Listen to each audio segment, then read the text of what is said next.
Welcome to another video. We would be looking at the latest models from OpenAI, what the features are, some good, some not so good, and generally how this plays and the step towards AGI. So OpenAI released their latest models, o3 and o4-Mini, the Mini being optimized towards cost. And a couple of interesting things they have been onto is one of the things to point out is it achieved remarkable performance for its size and cost. So there's always the balance with performance, size, and cost, but performance and cost mutually. And they're saying like, yeah, there's some improvements there where you can like balance it with performance and cost, where the Mini one is more cost efficient. And they've pushed the frontiers across like different areas. So some of the areas you would see where it's gotten better at is math, coding, and visual task. And the visual thing actually did take off with the Ghibli style image. They had computation issues, so it's a good one. They've done quite good improvement in terms of the visual area of things. So looking at it with their claims, they back it up with some benchmarking results, and you see how the model's performance is doing. And it's quite interesting when they check the accuracy compared to the model performance. And you see one thing is also these models are coming with tool use, agentic tool use, which is the ability for a model to decide what tool to call in terms of trying to effectively answer your prompts. So across different areas, you see multimodal, you see the results and coding, the different horizontals they are considering, and they are claiming that they are doing, or they have pushed it a little bit forward in comparison to their previous model. So if you check this one, you see o1I, o3-Mini I, o3I, o4-Mini I is even o4-Mini I is a bit cheaper than the o3I. So the mini versions are usually edging towards saving costs. Instruction following and agentic tool use. This is quite interesting to see. We have o3-Mini and o4-Mini with considerable. o4-Mini does well in terms of performance at least, but o3-Mini is way more better. And in terms of browse comp and agentic browsing, obviously deep research, yes, deep research is still way better, but o3 with Python plus browsing also isn't that bad.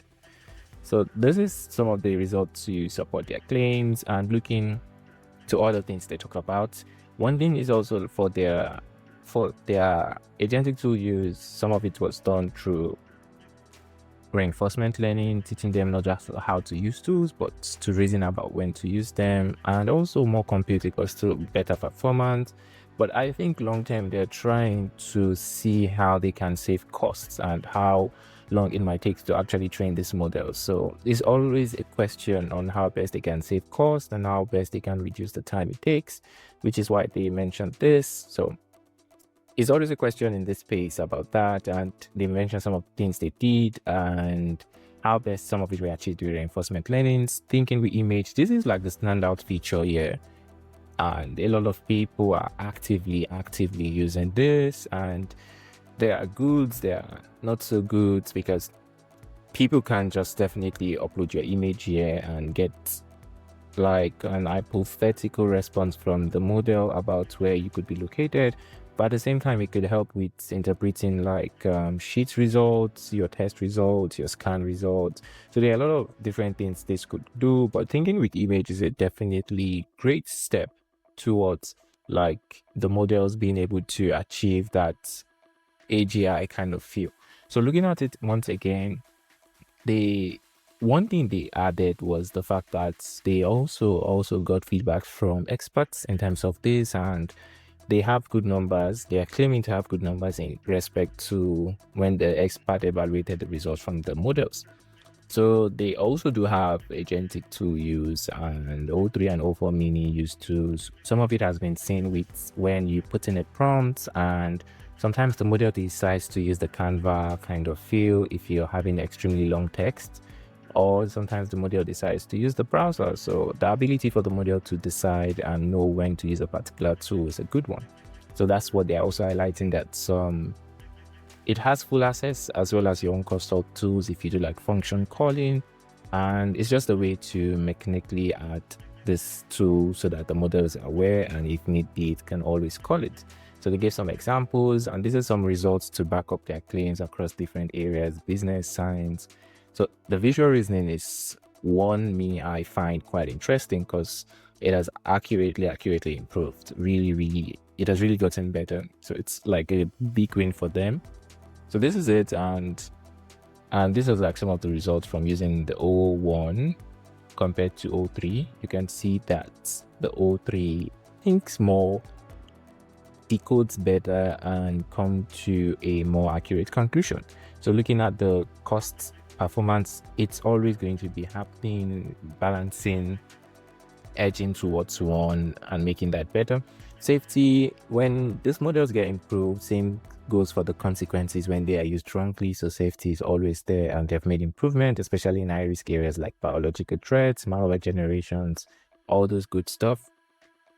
They also released a CLI called Codex. So this is their CLI, and it's basically a lightweight coding agent. It's just a way for you to, from your terminal, try to use these models to do extra stuff for you. And it tends towards like the developers, the engineers, the software engineers will find this more interesting. And you could also get that multimodal, like you could get to use it across various spaces like the vision, the text, and also speech. So some of the feedbacks generally before moving to access is some pros, some not so good.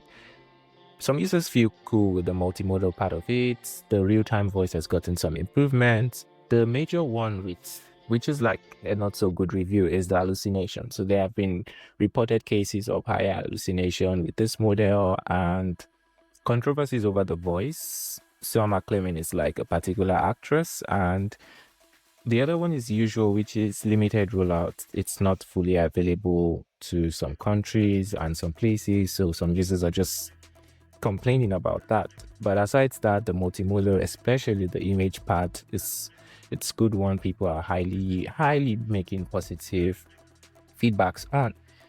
And for access, they have it to their paid users, and the free users can always try it by selecting this. So they would always apply the rate limits, and everything is limited because of how intense this can get in terms of compute. And also they plan to release a pro version in few weeks with full tool support. So that's one thing to look out for. Basically, that's really it. They've made some improvements with the image. They've released a model that can think better with Agentic Tool Use, and also they seems to have made the model stronger by making it much less prone to extreme security breaches. So that's pretty it. It's like a step towards this whole reasoning thing, and looking forward to the pro version of it. Let me know in the comments if you guys have tried any of this model, what exactly you found good, what's not so good that they might have to consider improving. That's it for this video. Bye.